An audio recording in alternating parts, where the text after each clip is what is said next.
before I get into the report, I want to do a top line thing where from the beginning, I was always for the investigation because obviously Trump is a seedy mafia-like dude. And obviously, I would not be stunned if his campaign worked with a foreign government to get elected.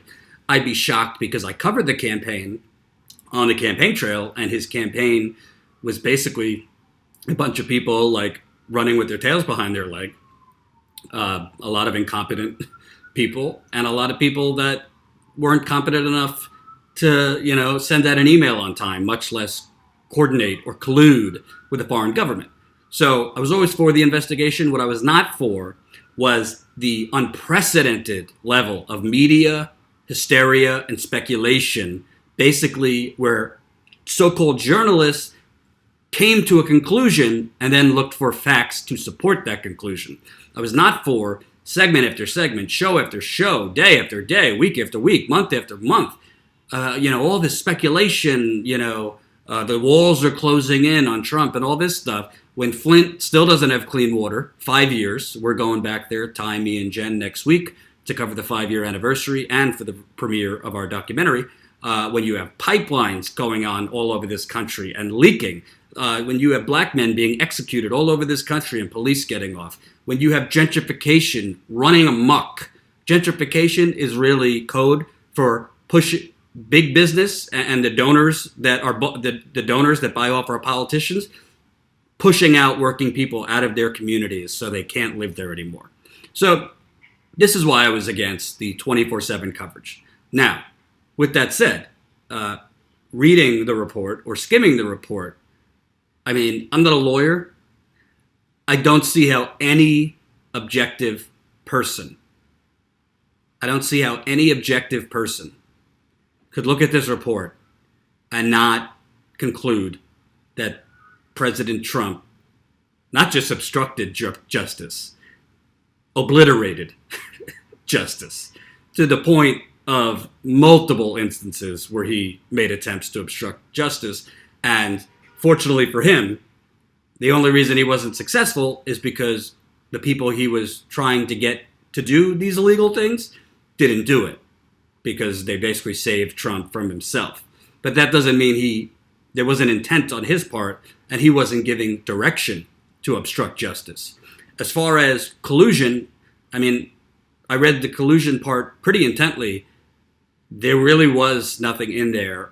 There were communications between Trump's campaign and the lawyer in the Trump Tower meeting, but there was really nothing in there that indicates that there was some sinister campaign or coordination or collusion between the Trump campaign and Russian government officials. Really, how I read it was this lawyer, who was a Russian lawyer, I don't know why the Trump campaign would think she's a Russian government official, said, we have dirt on the Clinton campaign, let's meet. And then when they met, it ultimately didn't actually pan through. There's very few campaigns in America in political history that if you're told we have dirt on your opponent and you wouldn't take the call or the meeting, it wasn't like it was an official government official from Russia. You could say, it's kind of seedy that they took this meeting. It's kind of shady, but that's not illegal. And that's not a crime of sinister collusion, the great Cold War reenactment that we've been seeing on Rachel Maddow for the last 2.5 years. But with that said, just because there was no criminal collusion, which I think if you read that section, it's pretty clear. There was no organized system, organized plotting by the Trump campaign to work with the Russian government to hack the emails, to disseminate the emails, or anything like that. The obstruction of justice is very strong. And to me, I don't understand what the point of the Mueller investigation was if Mueller ultimately felt he couldn't actually charge the president with obstruction of justice because of the Department of Justice guidelines that say you can't indict a sitting president. Because it seems to me, when you read this report, or at least skim it, Mueller he didn't say it specifically in this language, but it was very clear. His intent was to pass this off to Congress with the tacit approval. I think he should, I think he did obstruct justice, and I think Congress should do something about it. Seems to me Mueller, his whole report was written in a way, I can't do anything about it because I'm not allowed to indict the sitting president of the United States. But here's all the examples of obstruction of justice, and I leave it to you to do something about it. Well, if he couldn't indict Trump on criminal collusion, if he couldn't indict Trump on obstruction of justice, then what the hell was the point of this? That's another discussion, because I think we, as a country and a people, whether it's Trump now or another corrupt president later, we need to reevaluate this Department of Justice cockamamie guideline that you can't indict a sitting president. A president is still a citizen of America, right? So if nobody's above the law, why is the president?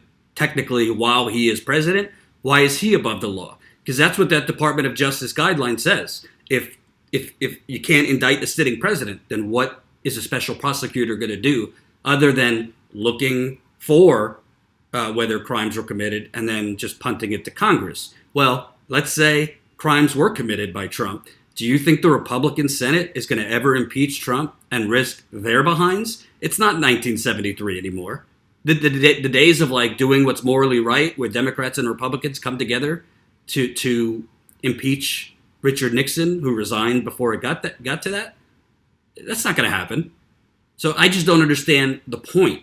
If Mueller, and he put in writing, by the way, in his report, which Barr lied about, William Barr, who basically did a press conference, not so much as the Attorney General this morning, but almost like Trump's personal PR and marketer and personal attorney. It was pretty shameful and pretty embarrassing. Barr basically did some spinning for Trump before the report came out. But Barr said Mueller report will show that his decisions were not made on the basis that you can't indict a sitting president. Well, the Mueller report actually says that came into play. I will get to whether Congress should actually do anything, but Trump, I'm not a lawyer, but I play one on the internet. He obstructed justice. Like, Barr deciding he didn't obstruct justice is completely just Barr being a loyal sycophant soldier to Trump. And I'm one, as you know, you guys that watch us, I'm not a Trump derangement guy. I don't cover Trump that much, but he's the president. And if you look through the Mueller report, I mean, he clearly obstructed justice.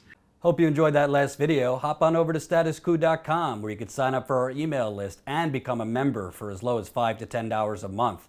Membership is how we grow. That's statuscoup.com/join. And remember, join our email list so we can grow the revolution with you.